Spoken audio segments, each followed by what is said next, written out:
नागपूरच्या कामठीमधील हमालपुरा इथं एका महिलेची सोनसाखळी 2 दुचाकी स्वारांनी पळवली। हे चोरटे सीसीटीव्हीत कैद झाले असून या आधारे पोलीस चोरट्यांचा शोध घेत आहे। नागपूरच्या जुनी कामठी ठाण्याच्या हद्दीत येणाऱ्या हमालपुरा येथील ही घटना आहे। रेखा बोरकर ही महिला मोलमजुरी करून पायी घरी जात होती। घराच्या अगदी जवळ आली असताना पाठलाग करत असलेल्या 2 तरुणांनी त्यांची दुचाकी महिलेजवळ थांबवली आणि पत्ता विचारण्याचा बहाणा करत संधी साधून तिच्या गळ्यातील सोन्याची साखळी हिसकावून पळ काढला।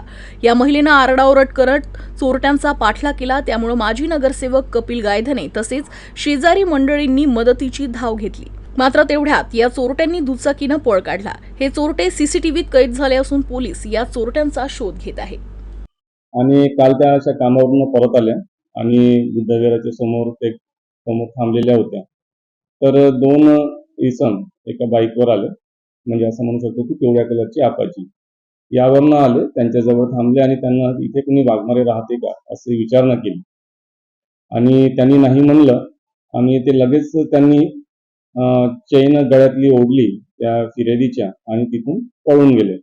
त्याच रस्त्यावरील इतर कुठे कुठे कॅमेरे आहेत, फुटेज प्राप्त होतील, जिथून गाडीचा नंबर आम्हाला परिपूर्ण रीतीने स्पष्टपणे मिळू शकेल असे प्रयत्न सुरू आहेत आणि लवकरच या गुन्ह्याचा आम्ही शोध घेऊन आरोपी अटक करू। आणि ते दोघं मुलं आले, मला पत्ता विचारला वाघमारे कुठं राहतं म्हणून, तर मी म्हटलं इथं ना राहत म्हटलं आणि बस चिटला न पळाले।